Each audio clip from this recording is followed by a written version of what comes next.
अस्सलामुअलैकुम मेरे बच्चों की हाल चाल है ठीक ठाक जे ते अल्लाह दा शुक्र है मैं भी ठीक ठाक हाँ ते मिर्च मसाला विद ज़्यादा दे किचन च तुहानू सारिਆਂ ਨੂੰ खुश आमदीद।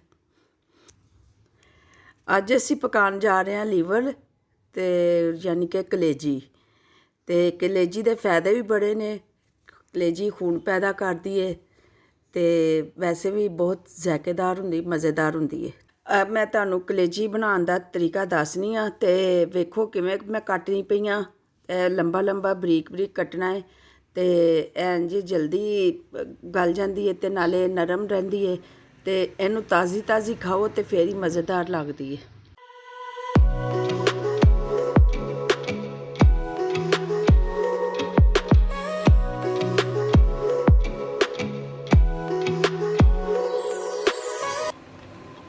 ਹੁਣ ਦੇਖੋ ਕਿ ਅਸੀਂ ਅਦਰਕ ਲਸਣ ਜਿਹੜਾ ਅਸੀਂ ਚੱਟੂ ਦੇ ਵਿੱਚ ਪਾ ਕੇ ਇਹਨੂੰ ਚੰਗੀ ਤਰ੍ਹਾਂ ਕੁੱਟ ਲੈਣਾ ਵੇ। ਬਰੀਕ ਬਰੀਕ ਲੰਬਾ ਲੰਬਾ ਪਿਆਜ਼ ਕੱਟ ਲਵੋ।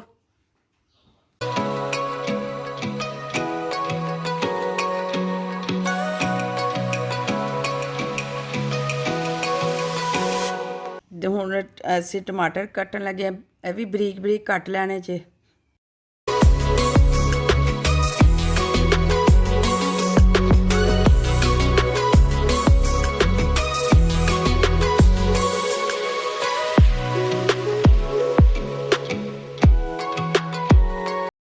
हरिया मिर्चा बरीक बरीक कट लवो तो फिर शिमला मिर्चा असी 2-4 थोड़िया जिहियां पाइयां ने तो चलाओ फिर हुण तुहानूं असी पकाउण वाले पासे लैके जाने असी ऑयल पाउण लगे तकरीबन अद्धा कप 2 चम्मच असी पाउण लगे अदरक लहसुन का पेस्ट।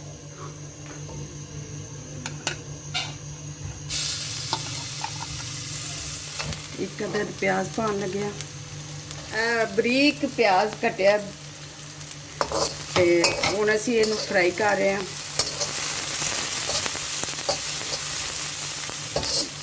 देख लो प्याज साडा ते ज़्यादा ब्राउन नहीं करना इन्ना क ब्राउन रखना है कि बहुता लाल नहीं करना। तो हुण असीं कलेजी पाउण लगे ते कलेजी तुहानूं पता असीं वहाती सी पहले कि किंज कट्टी लंबी लंबी कट्टी है ते कलेजी दे फायदे भी बड़े ने ते कलेजी खून पैदा करती है। बिस्मिल्लाह रहमान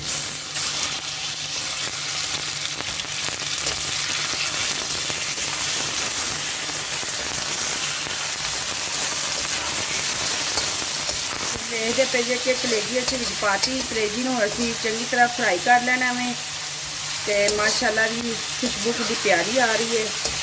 ते नाल ही असीं हुण टमाटर भी पाउण लगे हाँ।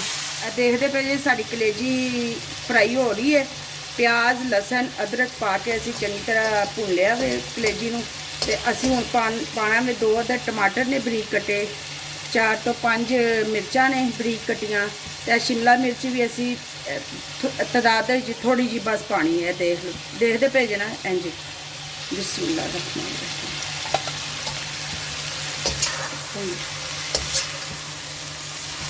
हुण तुहानूं इसलिए विखा रहे कि तुसीं वड्डी ईद आ रही है ते अल्लाह खैर रखे कलेजी पकानी ते इंज ही पकाना। ते 1 चम्मच पूरा जीरे का जीरा पाउडर ते 1 चम्मच कालियां मिर्चां का 1 चम्मच नमक तुसीं अपने हिसाब नाल ही पा सकदे जे जिन्ना तुसीं पसंद करदे जे ते 1 चम्मच सुक्का धनिया पीसिया। असीं हुण दही दे 2-4 चम्मच पावांगे। बिस्मिल्लाह 2 3 तकरीबन 4 चम्मच दही इसलिए पाईदा है कि कलेजी जी ना सॉफ्ट हो जाती है। कि अक्सर लोग कहते हैं कि असीं कलेजी पकाने तो बहुत सख्त हो जाती है तो तुसीं दही पाओगे तो तुहाडी कलेजी नरम रहेगी।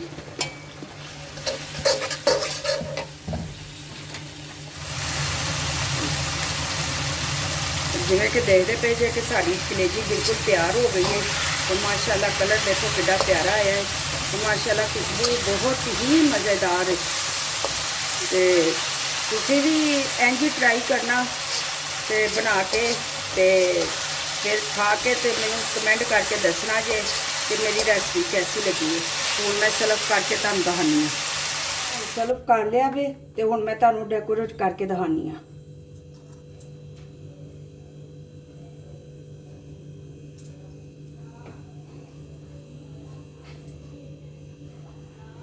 मेरे चैनल नूं सबसक्राइब करना जे ते बैल बटन नूं दबा देना ते अपना ते अपने घर वालियां दा ख्याल रखना। अल्लाह हमें नसर तुहाडा ते मैनूं दुआवां च याद रखना। अल्लाह हाफिज़।